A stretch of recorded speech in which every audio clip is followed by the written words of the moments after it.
une période de contingence, d'incertitude. Ouais, la montée en puissance de l'inflation, ainsi que la famine qui s'invite dans des contrées que même dans nos délires les plus fous auront pensé. Nous disons, va ce monde, qu'en serait-il demain? Les choses qu'autrefois que nous croyons certains va paraître ébranlées et même s'écrouler, alors que nous, d'entre nous sont maintenus artificiellement du vivant par des pilules ou des thérapies de toutes sortes. La solution à tout cela, c'est Jésus le Christ. Peut-être que vous dites à l'intérieur de vous, j'ai déjà donné une chance à Jésus. En fait, lui avons-vous offert une vraie chance? Et certains disent ceux avec raison, qu'il en soit une situation d'emploi ou toute autre, ils n'ont su me donner une vraie chance. Mais qu'en est-il de vous? Avez-vous offert une vraie chance à Jésus le Christ? Offre-lui donc une vraie chance et vous saurez voir ce qu'il fera dans votre vie. C'est la raison pour laquelle nous invitons à tenir un culte à sa gloire et ce dimanche après dimanche de 10h à midi. Nous sommes localisés au 213 rue du Médoc, Terrebonne, Québec, code postal J6W 6K6. Nous comptons vous voir nombreux et serons heureux de vous rencontrer.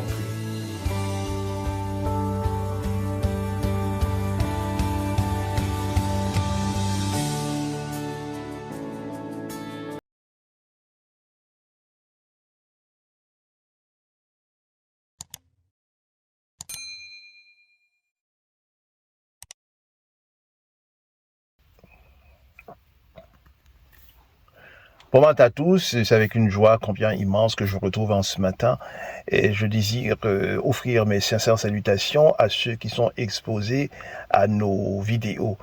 Et la semaine, ou bien encore les semaines qui ont précédé, nous avons mis en état de marche cette étude sur l'enlèvement de l'Église. C'était le coup d'envoi de celle-ci.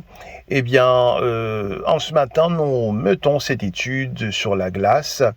Nous désirons en fait amener notre grain de sel par rapport à cette question qui a fait quelque peu une polémique sur la toile, à savoir, est-ce que une femme peut-elle devenir, ou bien encore peut-elle être pasteur?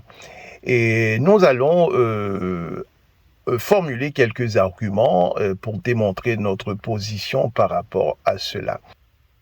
Bien que tout le respect que j'ai pour la femme mérite sa place dans la société, comme avait dit l'autre, les abramiques qui semblent tenir que la place de la femme se trouve seulement à la cuisine.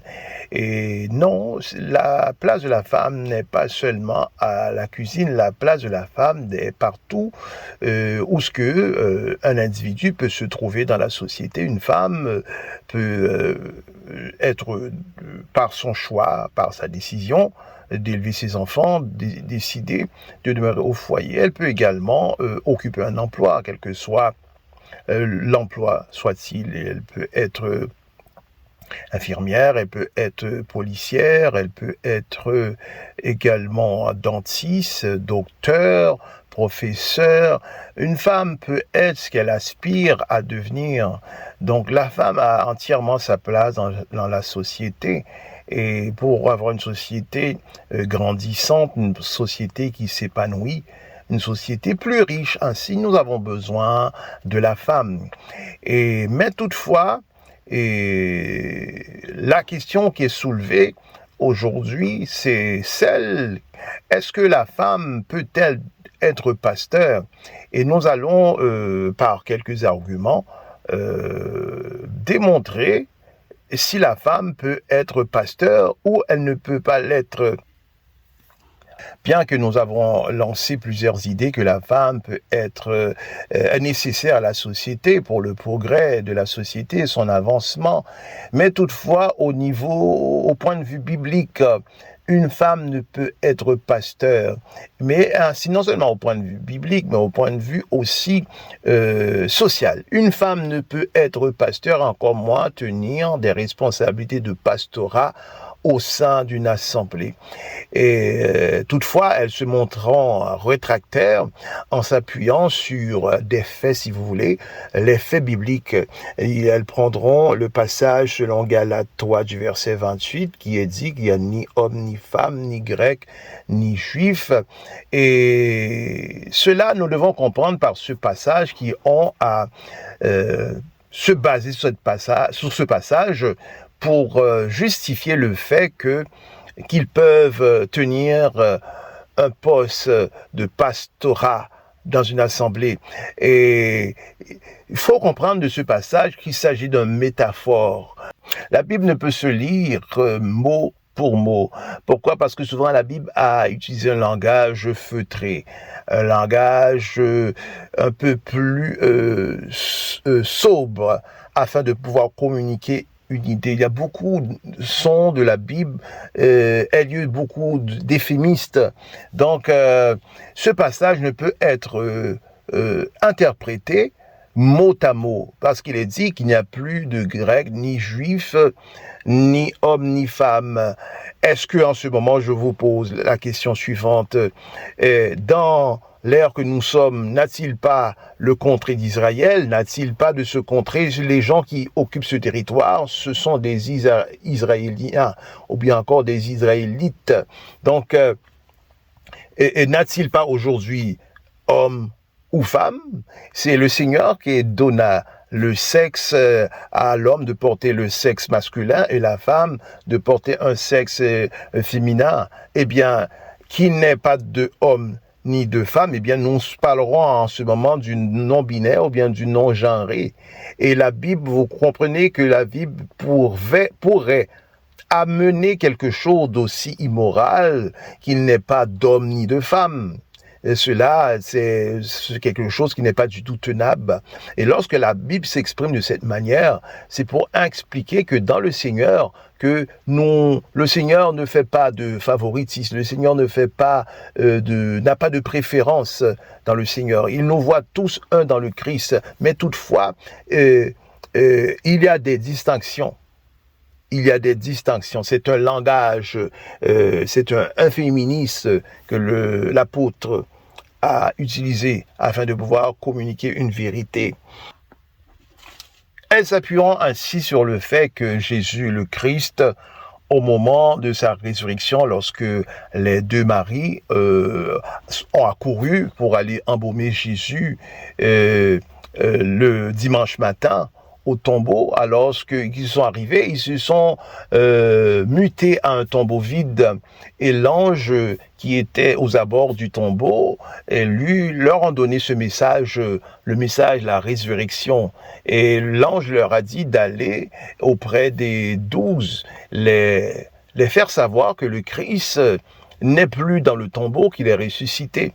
Alors les femmes vont, ceux qui aspirent à la pastorat, s'appuieront sur ce fait, sur ce passage. Et nous pouvons comprendre par ce passage, il ne faut pas déformer les textes de son contexte. Il faut comprendre dans ce passage, nous pouvons prendre en exemple, moi en tant que pasteur, qu'on ait à donner à une femme de me communiquer un message, cela ne veut pas dire à cause que on a donné le message à cette femme pour me communiquer ce message que cette femme devient pasteur. Est-ce que vous comprenez la chose? Cela ne fait pas de la femme pasteur parce qu'elle a un message à me donner, un message à me faire. Bien au contraire, justement, le message lui est donné à cette femme afin de me donner à moi, qui suis pasteur, qui a reçu l'onction, qui a été installé à titre de pasteur pour pouvoir communiquer ce message. Nous devons également souligner que ce message donné par l'ange à ces deux maris, c'est un message dans lequel que l'Église n'avait pas encore connu, l'Église n'était pas encore fondée. L'Église n'avait pas encore émergé, car nous savons que l'Église est émergée 50 jours après, au jour de la Pentecôte. Donc, il n'y avait pas encore lieu d'église. Donc, le message qui a été donné aux deux maris n'était pas donné un message pour être dévoilé au sein d'une assemblée. Encore moins, ce message ne le donnait pas la responsabilité de tenir un ministère pastoral. Également, ils vont s'appuyer toujours. Le Christ, lorsqu'il était aux abords du puits de Jacob, lorsque cette femme venait à puiser de l'eau, et cette femme samaritaine, Et Jésus lui a dit, où est ton mari? Et elle a répondu à Jésus, en fait, je n'ai point de mari. Et le Seigneur lui a dit, tu dis bien, parce que les 5 maris que tu as, ne t'appartiennent pas. Et elle a couru après cela, après avoir pris congé de Jésus au village pour rapporter le fait qu'elle a rencontré le Jésus qui est un prophète, et même elle l'élève même plus qu'au rang de prophète. Elle se dit que c'est réellement le Messie.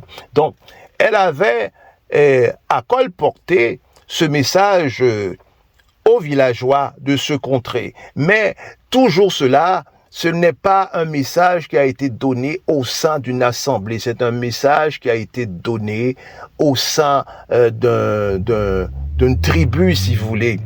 Donc, ce n'est pas un message qui a été tenu au sein d'une assemblée. Donc, la femme ne peut ainsi tenir un rôle pastoral parce que par les nombreuses responsabilités qu'elle est amenée à remplir et ajouter une fonction pastorale sur les tâches donc elle a à remplir, cela, humainement parlant, cela est impossible. Et cette femme qui se dit pasteur, qui a les fonctions pastorales, il arrivera que cette femme ira par s'écrouler tout simplement parce que par le poids des choses, elle ne pourra pas succomber. Elle a la responsabilité première de veiller à l'éducation de ses enfants, veiller sur le bon fonctionnement de son foyer. Elle a la responsabilité de voir les enfants au moment de leur départ de l'école, pour l'école, leur arrivée. Elle a le devoir également de voir dans la préparatif des plats, des mets, afin que ces enfants puissent se nourrir. Elle a également les responsabilités de voir également aux études des enfants. Donc, elle a la responsabilité également de conduire les enfants lorsqu'ils ont des rendez-vous un peu par là, au médecin, tous les rendez-vous administratifs. Donc, le poids, non seulement cela, elle a les tâches ménagères de la maison, bien que les tâches doivent être départagées, mais nous comprenons qu'il y a une égalité puisque l'homme, au niveau des tâches ménagères, l'homme n'a pas la dextérité, n'a pas l'habilité pour remplir à bien ses tâches. Donc la femme reçoit sur elle le 3/4 des tâches, alors que l'homme, lui, par toute dans ses capacités limitées, il recevra seulement 1/4 des tâches ménagères. Donc, nous voyons également, si cette femme avait la responsabilité pastorale, nous verrons que cette femme allait un jour donné s'écrouler par les charges qui posent sur elle. Des tâches ménagères, il ne faut pas ainsi omettre que cette femme ait à occuper un emploi à l'extérieur chez son employeur. Alors aujourd'hui, à cause du coût exponentiel de la vie, alors l'homme, ainsi que la femme, ont la nécessité de travailler. Alors cette femme, chez son employeur, aura à faire 35 heures et même 40 heures. Donc à cela s'ajoutent toutes les tâches que nous avons énoncées, les tâches ménagères, la prise en soin des enfants, également et occuper les fonctions pastorales. Donc cela, nous voyons que cette femme, manifestement, lorsque on arrive à faire l'addition de toutes ces choses, cette femme viendra tout simplement par s'écrouler.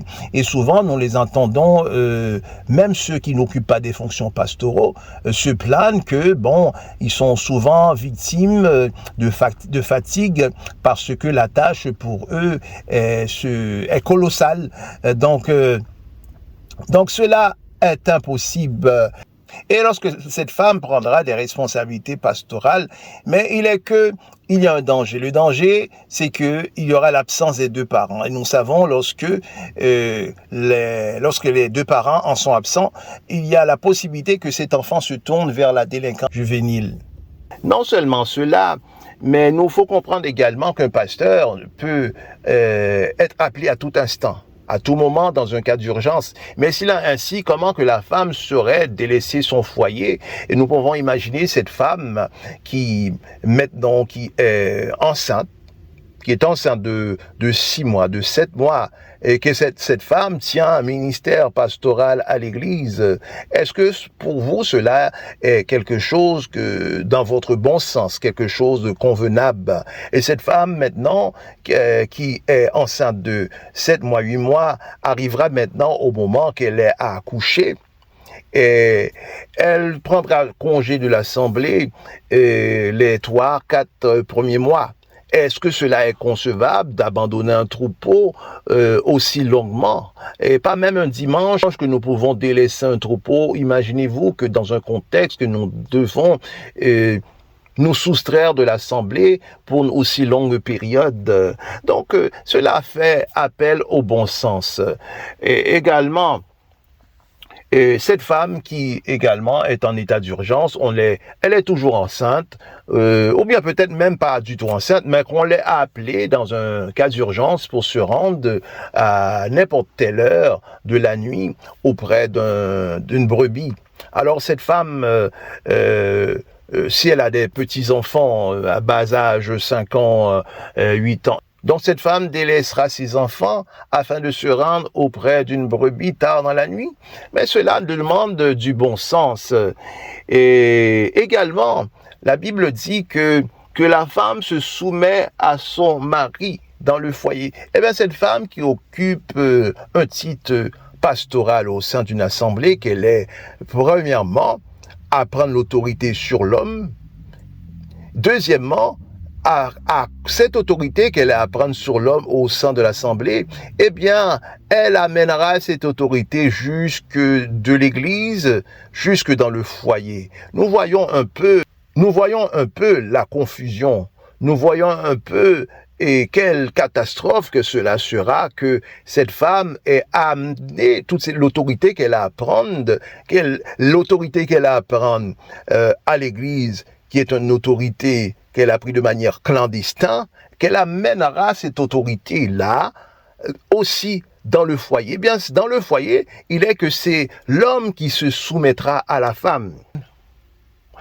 Et de ce passage, selon Genèse, il a dit que l'homme est né le premier et la femme en second lieu, et que la femme a été tirée de la côte de l'homme, et que c'est la femme qui a été séduite.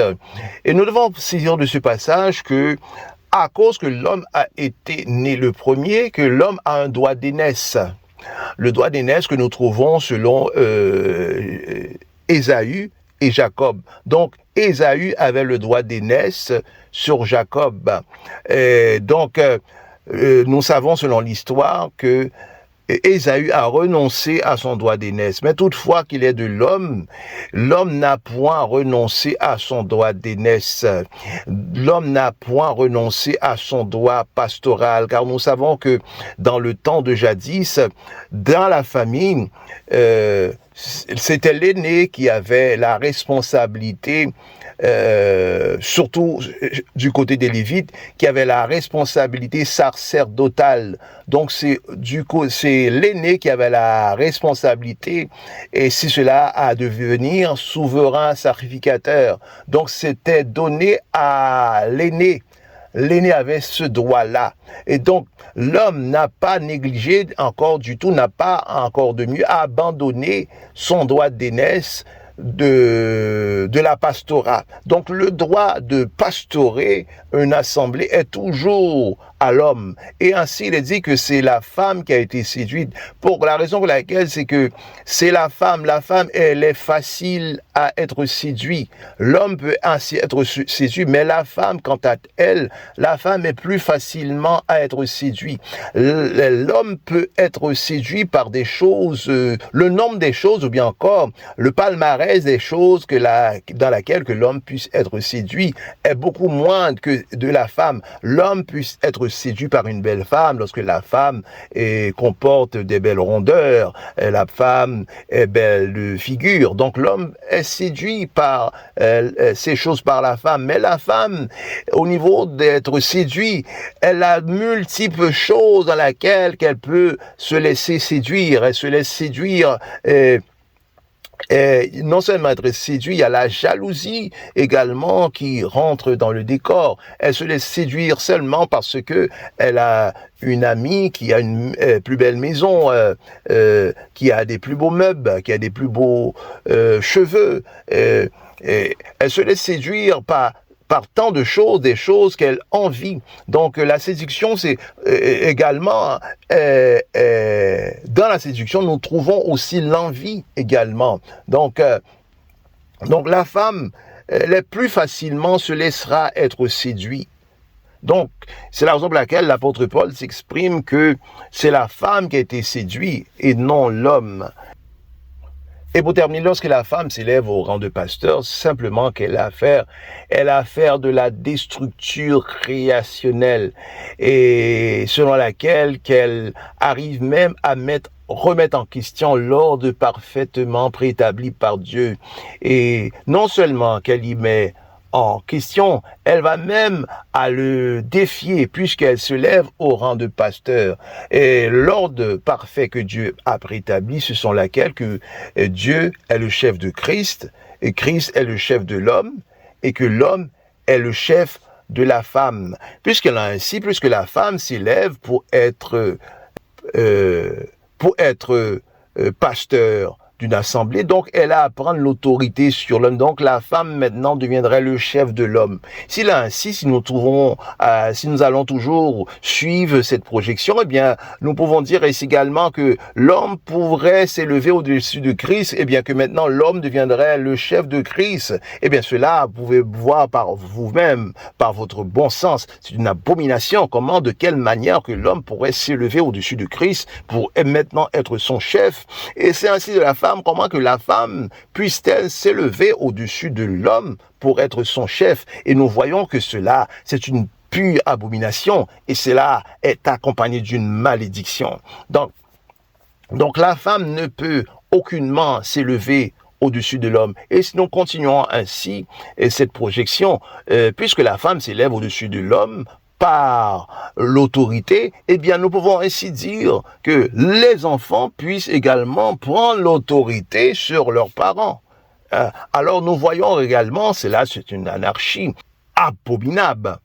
Et en aucun temps, un enfant ne peut prendre l'autorité sur ses parents. C'est ainsi en aucun temps qu'une femme ne peut prendre l'autorité sur l'homme, car l'autorité a été donnée à l'homme. Et nous devons garder les structures que Dieu a préétabli. Et les femmes qui s'élèvent au rang de pasteur, c'est simplement qu'elles participent à la montée du féminisme. Nous savons que la montée du féminisme, l'émancipation de la femme, cela est quelque chose qui vient des ténèbres. Cela est quelque chose qui vient du diable, car ce dont le diable cherche à faire, c'est simplement d'amener de la destructure des choses de Dieu. Et que la femme ait à prendre l'autorité par le moyen pastoral, eh bien cela, c'est quelque chose qui est une abomination. Cela également, c'est se faire servante du diable parce que vous participez à ses œuvres.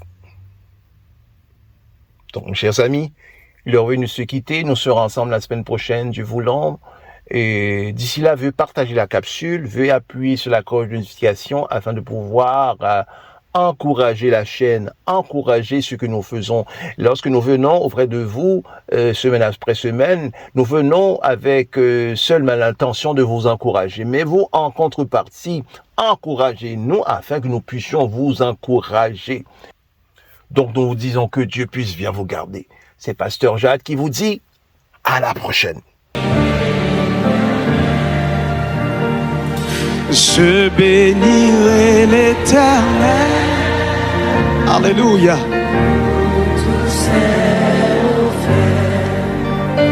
Sa louange sera toujours dans ma bouche. Je bénirai l'Éternel. Qui est-ce qui a passé dans mieux l'autre comme dit ça? Je bénirai l'Éternel. Même Jacques David. Pour tous ses offerts. Sa louange sera toujours dans ma bouche. Je bénirai l'Éternel. Dis ça encore, je bénirai s'est offert. Alléluia. Sa louange sera toujours dans ma bouche. Je bénirai l'Éternel. Criez, oh mon amour. Mon âme bénis l'Éternel. Yeah, yeah. Bénis, bénis. Bénis le Dieu d'amour. Oh, oh, oh, mon âme.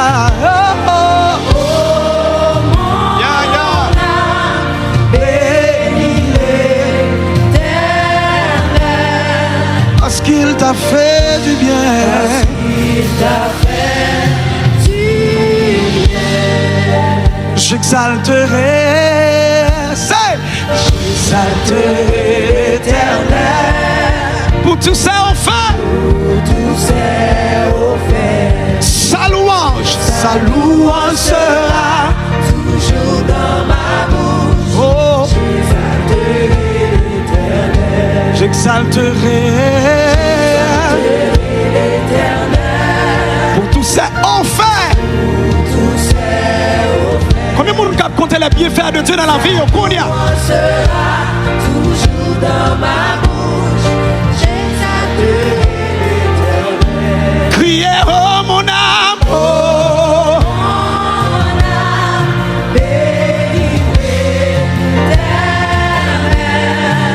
Bénis le Dieu.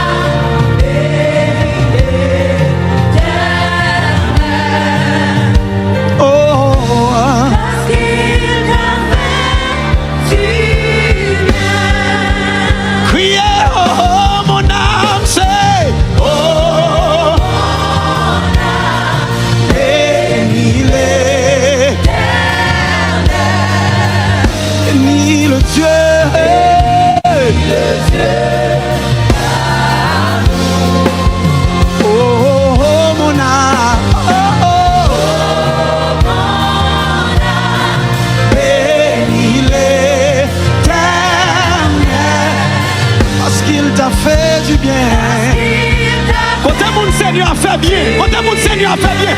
Quand pleuvé, mais on crie, oh mon âme, yeah. Oh mon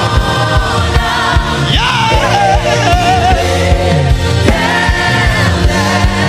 Bénis, non bénis. Bénis le Dieu d'amour.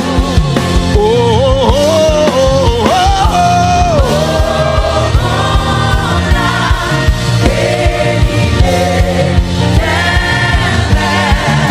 Parce qu'il t'a fait du bien.